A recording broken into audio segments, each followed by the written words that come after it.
कैसे देखते हैं जी इस जी फैसले को? नमस्ते जी। सबसे पहले तो मैं इसमें हमारे प्रदेश के माननीय मुख्यमंत्री डॉक्टर मोहन यादव जी और हमारे नगरीय प्रशासन मंत्री कैलाश विजयवर्गीय जी को अपने हृदय से बहुत बहुत धन्यवाद देना चाहूंगी। और मैं ये कहना चाहूंगी कि ये जो फैसला उन्होंने लाया है ये जनता के पक्ष में है और जनता के लिए ही है, क्योंकि हमारा जो प्रशासन है लोकतंत्र है, तो उसके लिए ये फैसला बहुत ही कल्याणकारी सिद्ध होगा और जनता के पक्ष में होगा। इसलिए मैं अपने मुख्यमंत्री जी और अपने माननीय प्रशासन मंत्री कैलाश विजय जी वर्गीय जी का बहुत बहुत धन्यवाद इससे करना इससे क्या चाहूंगी। फायदा होगा आप लोगों को? दीपेश जी से पूछिए इससे कि ये फायदा होगा, एक तो पारदर्शिता रहेगी इसमें, और सबसे पहली बात है कि ये जनता का द्वारा चुने हुए प्रतिनिधि होंगे तो सीधे जनता से जुड़े रहेंगे, तो जनता को उनके पास आने में अपने कामों को लाने में कोई झिझक नहीं होगी, सीधे वो नहीं तो जनता अभी से जुड़ अभी हो जाएंगे। रही है क्या? कोई दिक्कत जाती है? अभी जनता आपके पास नहीं नहीं पहुंच पाती है क्या? कोई बैरियर लगा हुआ है? नहीं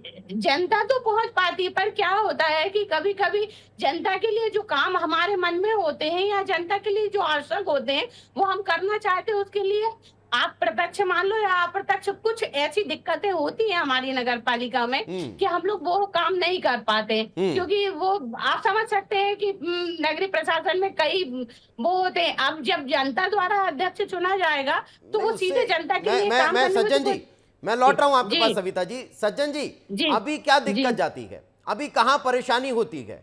अभी क्या परेशानी होती है? क्या जनता आप लोगों से नहीं मिल पाती है या आप जनता के बीच में नहीं जा पाते हैं? कहीं कोई बैरियर है, कोई रोक देता है आपको? नहीं नहीं, आप जनता के द्वारा नहीं, हमारे द्वारा चुने हुए हैं, आप हमसे बात करिए, हम आपकी बात जनता तक पहुंचाएंगे। ऐसा तो नहीं होता है ना? नहीं, ऐसा नहीं है, लेकिन लोकतंत्र की जो मूल परिभाषा है, जो मूल सिद्धांत है, हम लोगों वो मैं लौट रहा हूं जनता का, सविता जी, आ रहा हूं जनता के आपके लिए, पास। जनता के द्वारा है। ये जो जी, तो प्रत्यक्ष प्रणाली में क्या है, सही लोकतंत्र का स्वरूप आता है। और दिक्कत की तो ये है कि पार्षद भले ही चुनते हैं तो एक जनता का पूरे नगर की जनता का एक उसकी भावना नहीं आ पाती, तो कहीं ना कहीं थोड़ा नहीं तो पार्षदों पार्षद का को भी तो जनता थोड़ा नहीं चुना है प्रेशर ना? रहता फिर है। तो कल को ये बहुत हो सारी जाएगा चीज़ कि जब तक आदमी प्रदेश का बिल्कुल मुख्यमंत्री और देश का प्रधानमंत्री भी ऐसे ही चुना जाना चाहिए। ये आदत वही डलवा रहे हैं सर। फिर तो वो प्रक्रिया हो जाएगी। अच्छा मतलब अगर आप ऐसा ये सोच वो रहे अलग हैं चीज़ तो है। वहां भी कहीं कोई एक बैरियर थोड़ी सांसद ना और है। विधायक जनता चुनती वो अलग नहीं, है। मैं आ रहा हूं। विक्रम जी बस एक सेकंड, बताइए बताइए, सज्जन जी बोलिए। जी, क्या ये लोकल की सरकार होती है, एक लोकल होती है, ज़्यादा निकाय होता है, तो इसमें क्या है, एक ये प्रत्यक्ष प्रणाली से चुनाव लोकतंत्र की सही परिभाषा आप क्या होती कितने है। पार्षद लेकिन अगर हैं अभी? प्रधानमंत्री और आप क्या कितने मुख्यमंत्री का पार्षद हैं? डायरेक्ट हो, ये सज्जन जी, संभव नहीं है देश। आप क्या कितने पार्षद हैं? 15 पार्षद हैं। और कांग्रेस के कितने उसमें? 15। नहीं नहीं, कुल कांग्रेस के 4। कांग्रेस के कितने? कुल 4। अच्छा, और बीजेपी के 15?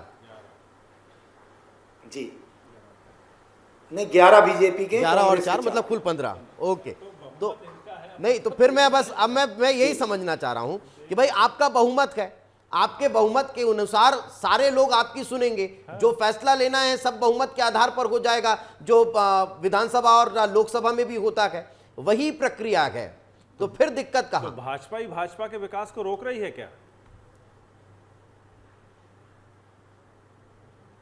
सज्जन भाई, बताइए भाजपा सज्जन ही जी। भाजपा के विकास को रोक रही है क्या? नहीं है, बात क्या है, लोकतंत्र की मूल भावना की है। अरे कहीं ना कहीं भले ही बीजेपी के पार्षद ज्यादा हैं बहुमत में, वो अलग बात है, लेकिन कहीं ना कहीं जब आप कोई भी विकास के कार्य के बारे में सोचते हैं तो कहीं ना कहीं अगर आदमी बिल्कुल स्वस्थ हो लेकिन हल्का सा अगर उसको हेडेक हो, सरदर्द हो, तो कहीं ना कहीं उसकी पूरी व्यवस्था गड़बड़ा जाती है। तो कहीं ना कहीं थोड़ा अप्रत्यक्ष प्रणाली से चलिए थोड़ा मैं आ रहा हूं बहुत दिक्कत सविता जी, मैं विक्रम जी आपसे जवाब दूंगा। सविता जी, जी एक सवाल जी। मेरा ये है, आपकी नगर पालिका में कितने पार्षद हैं? हमारी नगर पालिका में 18 पार्षद 18। उसमें बीजेपी और कांग्रेस कितने कितने? 11 बीजेपी के हैं और 7 कांग्रेस के अच्छा, हैं। जब ये चुनाव हो रहा था आपका, जब आपका नाम भारतीय जी जनता पार्टी की तरफ से आगे किया गया, तब कुछ इस जी तरह की कोई चर्चा चली थी क्या कि हमारे पार्षद उधर ना चले जाएं, उधर से कोई प्रलोभन ना आ जाए, इसकी जी तरफ से कोई दबाव ना हो जाए, ऐसा कुछ होता था क्या? जी जी जी जी, ये जो चुनाव हुए थे उसमें जो सबसे बड़ी दिक्कत थी खरीद फरोख्त की जो दिक्कत थी, तो वो हुई थी। उस समय सभी लोग बहुत परेशान हुए थे, तो सबसे बड़ा इसका जो आज फैसला आया है, मैं कहना चाहूंगी कि सबसे बड़ा फायदा तो यही है कि उस समय जो खरीद फरोख्त वाला काम हुआ था, उससे बहुत ज्यादा दिक्कतें हुई अच्छा थी। चलिए, कल को सभी को हुए थे। 2027 में चुनाव हुआ, आपको भारतीय जी। जनता पार्टी ने नगरपालिका अध्यक्ष के लिए टिकट दे दिया, आप चुनाव जी। लड़ रही हैं, 18 अलग अलग पार्षद आपके चुनाव क्षेत्र में जीत कर आए, उसमें से मान लीजिए 15 कांग्रेस के आ गए जी और बाकी 3 आपकी पार्टी के आ गए, तो फिर कैसे काम जी, चलेगा? फिर आप कैसे चलाएंगी नगर निगम को, नहीं नगर पालिका को? नहीं, क्या है कि कुछ तो सरकार ने जो फैसला लिया है उसके हिसाब से नहीं, प्रत्यक्ष आप रूप छोड़ से दीजिए, जो मैं तो आपके लोकल लेवल पर बात कर रहा हूं। वहां फिर जी। सरकार थोड़ी ना मदद कर पाएगी ना, वहां फिर आप कैसे चलाएंगी? फिर तो ये भी नहीं हो सकता है नहीं, कि अब किसी और तरीके से आपको अध्यक्ष बनवा दिया जाए, आप तो अध्यक्ष बनी तो गई वो है, फिर कैसे नगर जी। निगम को चलाएंगी आप? तो वही तो मैं आपको बता रही हूँ कि जो खरीद फरोख्त वाला काम है वो तो बंद ही हो जाएगा डायरेक्ट चुनाव में। इसमें तो हम सीधे जनता द्वारा चुन के बन गए हैं नहीं, आपने अध्यक्ष। मेरा सवाल जब सुना हम नहीं। सविता जी, मैं ये पूछ जी। रहा हूं कि जनता द्वारा चुना गया, आपको सीधे अध्यक्ष जनता ने वोट डालकर चुन लिया, आप पूर्ण जी। बहुमत के साथ अपने क्षेत्र में आप नगरपालिका अध्यक्ष बन गई, लेकिन जो 18 पार्षद आपके चुनकर आए, उनमें से 15 पार्षद कांग्रेस के आ गए और 3 बीजेपी के आ गए, तब फिर आपको जी। परेशानी नहीं होगी क्या? फिर कैसे काम चलेगा? नहीं होगी ना, क्योंकि ये जो अविश्वास प्रस्ताव है वैसे भी इसमें जो दिया है 3/3 बहुमत के हिसाब से दिया है, तो हम अपना फैसला लेने में सक्षम होंगे। ऐसा हम नहीं है जो ना कि फैसला चाहें। बीजेपी की तरफ से ये फैसला आ गया तो बहुत अच्छा है। अंचल जी, इसको कैसे देखते हैं? क्योंकि ये अमूमन अब प्रैक्टिकल प्रॉब्लम है, अगर ऐसा हो जाता है, और अमूमन कई बार होता है कि इस तरह की स्थितियां बन जाती है, या तो बराबर के पार्षद जीत जाते हैं या फिर ज्यादा कम हो जाते हैं, तो फिर अध्यक्ष के लिए बहुत चुनौती होती है पूरे 5 साल निकालना। दीपेश, देखिए, जो अभी जितने भी लोगों से आपने बात की उसमें एक बात जो सार के तौर पर निकल के सामने आई कि दबाव में रहते हैं, कहीं ना कहीं वो पार्षदों के दबाव में रहते हैं, हॉर्स ट्रेडिंग का डर ये बता रहे हैं कि लगा रहता है इनको। लेकिन अब ये जब जनता द्वारा चुन के सीधे आएंगे तो ये जनता के लिए काम कर पाएंगे। लेकिन मुझे ऐसा लगता है कि कांग्रेस पार्टी के भी उसमें पार्षद होते हैं, उसमें भारतीय जनता पार्टी के भी पार्षद होते हैं, और कहीं ना कहीं भारतीय जनता पार्टी ने जो आज ये फैसला लिया है, कैबिनेट ने जो ये फैसला लिया है, कहीं ना कहीं ये बताने की कोशिश की है कि जनता से जुड़े हुए जो प्रतिनिधि हैं वो इलेक्टेड नहीं होंगे, वो इलेक्टेड होंगे, वो सेलेक्टेड नहीं होंगे, क्योंकि ये लोकतांत्रिक परंपरा है। और उसी को ध्यान में रखते हुए अभी तक जो ये नगर पालिका और परिषद के जो चुनाव होते थे अप्रत्यक्ष प्रणाली से, उसको प्रत्यक्ष प्रणाली से कराने की बात कही है। लेकिन आप यहां पर एक चीज और देखिए, 2017 में दीपेश ये चुनाव हुए थे नगर परिषद और नगर पालिका के।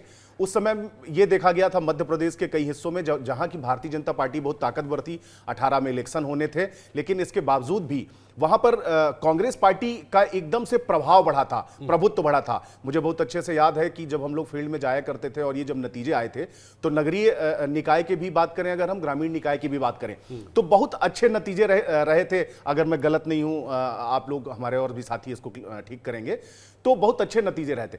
तो कहीं ना कहीं जनता को यह बताने का, लेकिन इसके बाद जब चुनाव हुए तो सरकार किसकी बनी ये हम सब ने देखा।